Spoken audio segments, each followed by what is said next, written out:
Hello guys, जय हिंद साथियों। आज हम लोग फिर से स्टार्ट करते हैं ईसीडी। और ईसीडी का जो सिलेबस है वो अभी तक 70% हो चुका है और इसका जो 30% सिलेबस है उसमें आपके हैं field effect transistor, complementary metal oxide semiconductor field effect transistor और उसके बाद है आपका आईसी मतलब इंटीग्रेटेड सर्किट। तो ये जो तीन टॉपिक हैं ये आपके 30% सिलेबस को कवर करते हैं और इसकी पहले जो 70% सिलेबस अर्थात 70% सिलेबस जो हो चुका है वो इस चैनल की प्लेलिस्ट में आपको मिल जाएगा। ईसीडी नाम से प्लेलिस्ट बनी हुई है, उसमें आप जाएंगे तो टॉपिक वाइज आपको सारे वीडियोस मिल जाएंगे। ठीक है। इसके बाद एक सूचना हम आपको बता दें। सूचना ये है कि आप लोगों के लिए मैंने एक स्मार्ट नोट्स तैयार किया है, जैसा कि आप स्क्रीन पर देख रहे हैं। और ये इस बात को ध्यान में रख के नहीं तैयार किया गया है कि सिर्फ ये इलेक्ट्रॉनिक्स के लिए ही बनाया गया है, नहीं, ये इलेक्ट्रॉनिक्स के साथ साथ और 3 ब्रांचेस में भी लागू होगी। कैसे? देखिए, इलेक्ट्रॉनिक्स के कुछ सब्जेक्ट कॉमन होते हैं, जैसे ईसीडी जो है वो अभी कॉमन है कितने सब्जेक्ट के कितनी ब्रांचेस के लिए? इन 4 ब्रांचेस के लिए। कौन कौन सी 4 ब्रांचेस हैं? जैसे electronics and communication engineering, electronics and instrumentational engineering, electronics and electrical engineering और इलेक्ट्रॉनिक्स इंजीनियरिंग तो है ही। तो इस प्रकार से टोटल कितनी ब्रांचेस हैं? 4 ब्रांचेस हैं। तो 4 ब्रांचेस के लिए मैंने ये ईसीडी का स्मार्ट नोट्स तैयार किया है। आई होप आपको अच्छा लगेगा ये ईसीडी का नोट्स जब आप इसको डाउनलोड करेंगे। ठीक है। इसको जब मैं पब्लिश करूंगा, हो सकता है नेक्स्ट वीक आपको मिल जाएगा। नेक्स्ट वीक में मैं इसको जब पब्लिश करूंगा तो आप लोगों के लिए एक वीडियो बनाऊंगा कि आप इसे कैसे बाय कर सकते हैं, कहां से बाय कर सकते हैं और इसका प्राइस क्या रहने वाला है। ये सब बातों पर चर्चा होगी जिसमें मैं आपको बताऊंगा कि ये कहां से आप डाउनलोड करेंगे। ठीक है। इसकी देखिए एक विशेषता ये है कि आपको इसकी लैंग्वेज जो है वो बुक से थोड़ी सी कहीं ना कहीं हटके है। बुक की लैंग्वेज क्या है? थोड़ी सी कठिन होती है, जो आपको डायरेक्टली समझ नहीं आती है। ठीक है ना। कुछ कंटेंट ऐसे होते हैं जो आपको सीधे सीधे नहीं समझ आते हैं, लेकिन अगर ये आप नोट्स पढ़ेंगे तो आपको डायरेक्टली समझ में आएगा कि आखिर ये कंटेंट का मतलब क्या है। ठीक है। तो बहुत अच्छे से आपको समझ में आएगी। आप इसको एक बार जरूर ट्राई कीजिएगा। तो चलते हैं, आज का लेक्चर हम लोग स्टार्ट करते हैं। आज का लेक्चर है हमारा एफईटी मतलब फील्ड इफेक्ट ट्रांजिस्टर। ठीक है। इसका फुल फॉर्म क्या है?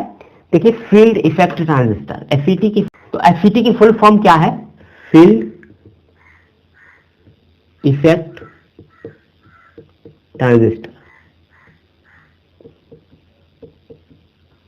फील्ड इफेक्ट ट्रांजिस्टर नाम से पता लग रहा होगा। फील्ड माने क्षेत्र, इफेक्ट माने प्रभाव, ट्रांजिस्टर तो है। तो ट्रांजिस्टर पर अगर कोई प्रभाव डाले किसी क्षेत्र पर, ट्रांजिस्टर के किसी क्षेत्र पर अगर प्रभाव डाल के उसके कार्य में परिवर्तन करें तो वो कैसा हो जाएगा? फील्ड इफेक्ट ट्रांजिस्टर हो जाएगा। तो ठीक इसी सिद्धांत पर ये काम करता है। देखिए, किसी का नाम में ही उसका काम छुपा होता है, आगे बताएंगे कैसे। तो इससे पहले आपने पढ़ा था, एक ट्रांजिस्टर पढ़ा था बीजेटी, बिल्कुल पढ़ा होगा आप लोगों ने बीजेटी। बीजेटी का मतलब क्या था? बाईपोलर। ये कैसा था? बाईपोलर ट्रांजिस्टर था। हालांकि इसका फुल फॉर्म है बाईपोलर जंक्शन ट्रांजिस्टर, लेकिन ये कैसा था? बाईपोलर ट्रांजिस्टर था। इसको बाईपोलर क्यों कहते थे? इसलिए कहते थे क्योंकि अगर आप देखे होंगे तो इसकी संरचना कुछ इस तरीके से होती थी, जिसमें आपका ये एमीटर होता था, ये बेस होता था और ये कलेक्टर होता था। लेकिन अगर हम देखें तो इसकी एमीटर और कलेक्टर की पोलैरिटी अर्थात ध्रुवता जो थी वो समान हुआ करती थी। होती थी कि नहीं होती थी? और इसकी बेस की ध्रुवता अलग होती थी। तो इसमें क्या था? 2 प्रकार की ध्रुवताएं पाई जाती थी। तो इसलिए क्या कहते थे इसको? Bipolar transistor. एक बात और इसमें थी, क्या थी? कि इसमें जो करंट फ्लो होती थी, जो धारा फ्लो होती थी, वो किसके किसके कारण होती थी? बहुसंख्यक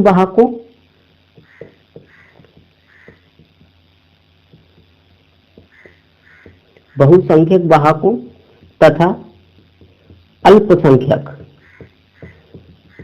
बात समझ में आ रही है? अल्पसंख्यक का मतलब होता है माइनॉरिटी कैरियर। ठीक है। मेजॉरिटी कैरियर और माइनॉरिटी कैरियर, दोनों कैरियरों के कारण इसमें करंट फ्लो होती थी, इसलिए इसे क्या कहते थे? Bipolar junction transistor. ठीक। इसको हम लोग कहते हैं यूनिपोलर डिवाइस। इसे हम यूनिपोलर डिवाइस क्यों कहते हैं? क्योंकि इसमें जो करंट फ्लो होती है वो सिर्फ और सिर्फ बहुसंख्यक वाहकों के कारण, सिर्फ और सिर्फ बहुसंख्यक वाहकों के कारण। बात समझ में आ रही है? ये सब जो मैं लिख रहा हूं ये सब चीजें आपको इस जो मैंने स्मार्ट नोट्स बताई है उसमें बहुत अच्छे से समझाया गया है, आप लोग इसको जरूर पढ़िएगा। तो बहुसंख्यक वाहकों के कारण इसमें करंट फ्लो होती है, इसलिए इसे कहते हैं यूनिपोलर डिवाइस। पहला क्वेश्चन यहां से ही बनता है।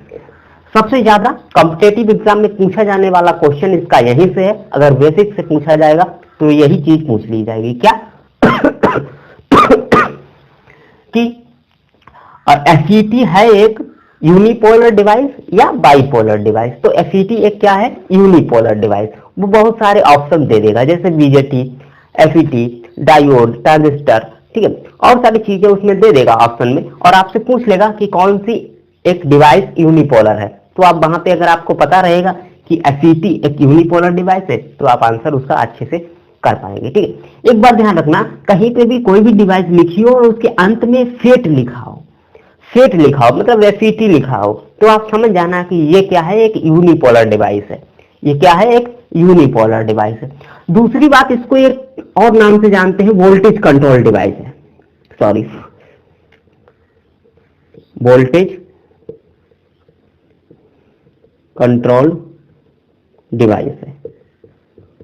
ये एक वोल्टेज कंट्रोल डिवाइस भी है। दूसरा क्वेश्चन ये बनता है कि एफईटी एक धारा को कंट्रोल डिवाइस है या फिर वोल्टेज कंट्रोल डिवाइस है। तो आप वहां पे अगर आपको पता रहेगा कि ये एक वोल्टेज कंट्रोल डिवाइस है तो आप आंसर सही कर पाएंगे। मतलब एफईटी क्या है? एक वोल्टेज कंट्रोल डिवाइस है। ऐसा क्यों है? इसका नाम ये क्यों पड़ा? इसलिए पड़ा क्योंकि इसके क्षेत्र पर जो है, चैनल के क्षेत्र पर, आगे आप पढ़ेंगे कि चैनल के क्षेत्र पर वोल्टेज को अप्लाई करके करंट को कंट्रोल करते हैं, इसलिए इसे कहते हैं क्या? Voltage control device. I hope आपको इतनी बातें समझ में आई होगी। अब हम इसके चलते हैं आगे टॉपिक पर। इसके आगे का टॉपिक है इसको क्यों लाए। देखिए, जब हम एक ट्रांजिस्टर पढ़ चुके हैं तो इसको पढ़ने की क्या जरूरत है? इसको क्यों लाए? जब हम एक ट्रांजिस्टर पढ़ ही चुके हैं, उससे भी हमारा वही काम हो रहा था जो इससे काम करेंगे, तो फिर इसको लाने की क्यों जरूरत है? देखिए, कुछ पुराने वाले जो ट्रांजिस्टर था, बीजेटी था, उसके कुछ लॉसेस थे। क्या लॉसेस थे?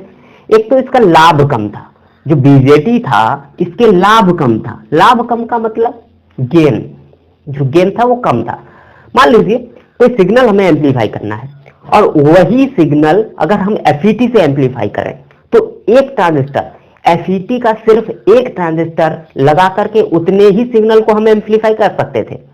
लेकिन वहीं अगर बीजेटी से काम करें उतना ही काम, तो उसमें हमें मल्टी स्टेजेस लगाने पड़ते थे, मतलब ज्यादा ट्रांजिस्टर यूज करने पड़ते थे उतने ही वैल्यू के सिग्नल को एम्पलीफाई करने के लिए। तो क्या समझ में आया कि बीजेटी जो था वो कम काम करता था और एफईटी जो है वो ज्यादा काम करता। ऐसे समझिए कि बहुत सारे लोग हैं जो काम करते हैं, ठीक है, और वही काम अगर एक आदमी कर ले, एक पर्सन वही काम कर ले और वही काम अगर 10 पर्सन काम करें, तो क्या है? एक वाला अच्छा है या 10 वाला अच्छा है? 10 वाले को ज्यादा सैलरी देनी पड़ेगी तो ज्यादा लॉस होगा, और वहीं अगर एक आदमी उतना ही काम कर दे उतनी ही सैलरी में, तो हमें बेनिफिट होगा ना, फायदा होगा। और हमेशा फायदा के लिए ही कोई चीज की जाती है, ये तो आपको भी पता होगा। तो इसलिए लाए क्यों? क्योंकि उसकी वोल्टेज गेन, अर्थात कोई भी गेन हो सकता है, voltage gain, current gain, power gain, उसका सब कुछ कम था। किसका था? बीजेटी का कम था और एफईटी का ज्यादा है। आई होप आपको ये बात समझ में आई होगी। दूसरी बात थी, देखिए दूसरी बात क्या थी? दूसरी बात इसकी ये थी कि इसकी जो ऊष्मीय स्थिरता थी, ऊष्मीय स्थिरता का मतलब समझते हैं कि आप लोग जब बीजेटी पढ़े होंगे तो उसमें क्यू पॉइंट पढ़े होंगे, और क्यू पॉइंट सबसे ज्यादा अगर निर्भर करता है तो वो किस पे करता है? ऊष्मा पर, टेम्परेचर पर। अगर उसका टेम्परेचर बढ़ जाएगा तो जो क्यू पॉइंट था वो सैचुरेशन रीजन की तरफ या कट ऑफ रीजन की तरफ शिफ्ट हो जाएगा। और अगर ऐसा हुआ तो आउटपुट करंट जो थी या आउटपुट सिग्नल जो था वो हमारा क्या हो जाएगा? डिस्टर्ब हो जाएगा। समझ रहे हैं ना?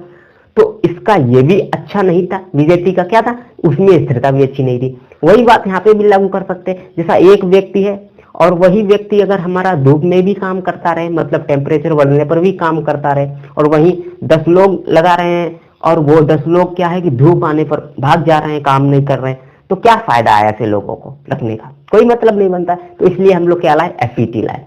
और एक तीसरी बात अगर इसकी देखें तो वो 10 लोग थे, मतलब 10 सर्किट लगाने पड़ते थे। 10 सर्किट का जो है वो जटिल सर्किट हो जाता था, एक कॉम्प्लिकेटेड सर्किट हो जाता था, एक बड़ा सर्किट हो जाता था। तो इसलिए हम लाए, क्या लाए, FET को लाए। इसके बहुत सारे अंतर हैं, अगर आप देखें तो इसके अंतर को मैं अगर गिनाने लग जाऊं तो आपको बहुत सारा समय लग जाएगा। मुझे लगता है आधा घंटे का वीडियो इसके अंतर में ही बन जाएगा। लेकिन किसी अगले वीडियोज में हम आपको इसके जब अंतर बताएंगे तो FET, MOSFET और BJT तीनों का अंतर बताएंगे, ठीक है। फिलहाल तो इसको हम लोग क्यों लाए, क्योंकि इसके कुछ बेनिफिट हैं FET के, किसकी अपेक्षा, BJT की अपेक्षा, ठीक है। अब चलते हैं इसके टाइप की तरफ। पहले मैं इसको रफ कर देता हूं, इसके बाद चलते हैं इसके टाइप की तरफ। तो देखिए अगर हम टाइप की बात करें तो इसके कितने टाइप होते हैं FET के, ठीक है। FET देखिए FET के मुख्य रूप से अगर हम देखें तो 2 टाइप होते हैं। कितने टाइप, 2 टाइप होते हैं। पहला होता है JFET, दूसरा होता है MOSFET। इसको हम कहते हैं IGFET। सर ये मार्कर अच्छा नहीं चल रहा है, तो देखिए दूसरा मार्कर पड़ा होगा उसमें, हाँ ये रफ नहीं होता अच्छे से, ठीक है। तो क्या कहते हैं, IGFET। देखिए JFET का फुल फॉर्म होता है junction field effect transistor. MOSFET का फुल फॉर्म होता है metal oxide semiconductor field effect transistor. और IGFET इसे क्यों कहते हैं कि इसका फुल फॉर्म होता है insulated gate field effect transistor. इसको क्यों कहते हैं वो जब MOSFET पढ़ेंगे तो आपको बताएंगे, ठीक है। इसके भी 2 पार्ट होते हैं, JFET के भी 2 पार्ट होते हैं। एक होता है N चैनल और दूसरा होता है P चैनल, और इसके भी 2 पार्ट होते हैं। इसका होता है एक डिप्लेशन टाइप MOSFET और दूसरा होता है इसका इनहेंसमेंट टाइप MOSFET, ठीक है। तो इसके कितने टाइप होते हैं, 2 टाइप होते हैं। इनके भी 2 टाइप होते हैं, एक होता है N चैनल, एक होता है P चैनल। इसके भी 2 टाइप, एक N चैनल, एक P चैनल। बात समझ में आई। तो इतने टाइप होते हैं किसके, FET के। ये सब क्या है, FET परिवार के ही सदस्य हैं। सबके बारे में आपको पढ़ना है, विस्तृत अध्ययन करेंगे आगे 1 by 1 करके लेक्चर में। एक चीज को हम एक लेक्चर में कवर करेंगे, ठीक है। अब बात करते हैं इसकी हिस्ट्री की। तो देखिए FET जब आया था वो 1954 में आया था। कब आया था, 1954 में।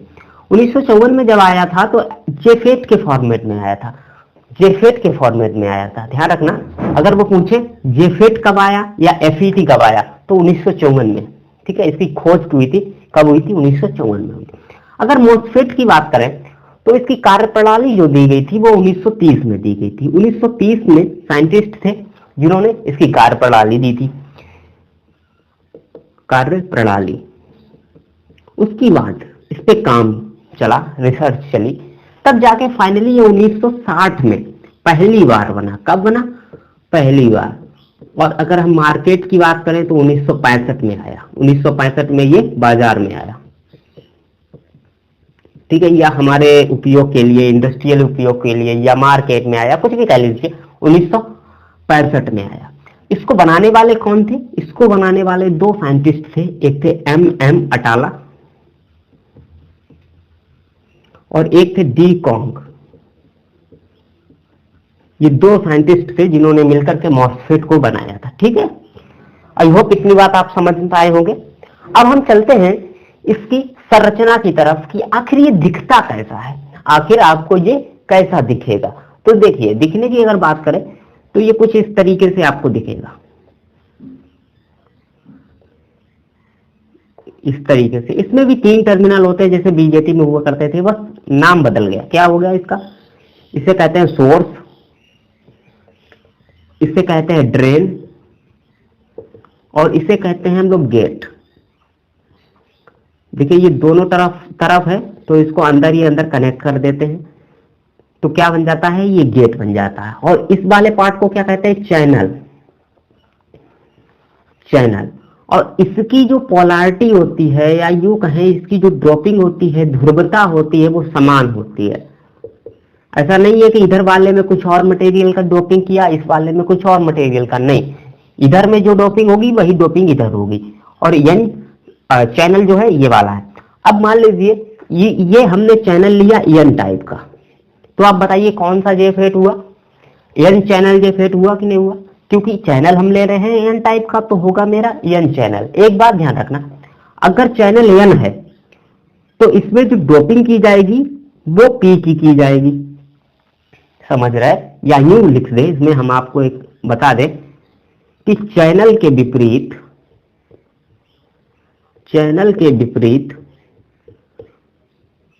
ध्रुवता की डोपिंग की जाती है। ऐसे लिख सकते हैं, या ध्रुवता लिख सकते हैं, या मटेरियल लिख सकते हैं, कोई दिक्कत नहीं। पदार्थ ही लिखिए, ज्यादा बेटर रहेगा, पदार्थ। जैसे अगर यहाँ पे एन चैनल सेमीकंडक्टर पदार्थ उपयोग किया गया है तो इसमें पी चैनल किया जाएगा, सॉरी पी टाइप किया जाएगा। और अगर यहाँ पे पी टाइप किया गया है तो यहाँ पे एन टाइप किया जाएगा। बात समझ में आ रही है? ठीक है। अब इसमें जो करंट फ्लो होती है वो सोर्स से ऐसे यहां से इलेक्ट्रॉन गुजरते हैं, इलेक्ट्रॉन इधर से इधर जाते हैं। ये एन चैनल है तो इलेक्ट्रॉन इधर से इधर जाएंगे। अब अगर इसके करंट को कंट्रोल करना है तो आप ध्यान दीजिए कि अगर हम इलेक्ट्रॉन को जहां से जा रहे हैं उसके पथ में कोई बाधा उत्पन्न करें या उसके पथ को कम करते जाएं, कम कर दें, तो क्या होगा? कम संख्या में इलेक्ट्रॉन जा पाएंगे, तो क्या होगा? करंट हमारा कम फ्लो होगा। और अगर ये क्षेत्रफल ज्यादा कर दें तो क्या होगा? हमारा करंट ज्यादा फ्लो होगा। ठीक है। तो अगर हम देखें इसकी वर्किंग, अगर हम देखें तो क्या होता है इसकी वर्किंग? अगर आप डेली लाइफ में आप घर पे यूज करते होंगे नल, पानी वाला नल जो टंकी ऊपर लगी रहती है, उसका जो पानी वाला नल आता है, जिससे गांव में कहते हैं टोटी होती है ना। तो टोटी में क्या होता है, ऊपर एक नॉब लगा रहता है घुमाने वाला, ऐसे घुमाने वाला। तो क्या होता है, उसको जब हम घुमाते हैं तो पानी जो हमारा निकलता है वो कम या ज्यादा होता है इसको घुमाने से। ऐसा क्यों होता है? क्योंकि जिधर से पानी निकल रहा है अर्थात ड्रेन साइड का क्षेत्रफल जो है वो कम होता जाता है। जिधर से पानी निकल रहा है अगर उसके होल का हम क्षेत्रफल कम करते जाएं तो निकलने वाला पानी हमारा कम होता जाएगा। ठीक वही कॉन्सेप्ट यहाँ लगाइए, जो हम घुमा रहे हैं उसको गेट कर दीजिए। अगर गेट को हम और रोटेट करते जाए तो क्षेत्रफल क्या है? कम होता जाएगा तो पानी कम निकलेगा। ठीक वही कॉन्सेप्ट यहाँ लगेगा। अगर हम गेट पे वोल्टेज अप्लाई करते जाए और तो इसके चैनल जो है वो कम होता जाएगा और निकलने वाले इलेक्ट्रॉन जो है वो कम निकलेंगे, तो क्या होगा? करंट हमारा कम फ्लो होगा। आई होप इतनी बात आपको समझ में आई होगी। अब हम बात करते हैं इसके सैंबल की तरफ। तो अगर हम इसके सैंबल की बात करें तो कुछ इस तरीके से आपको देखने को मिलेगा।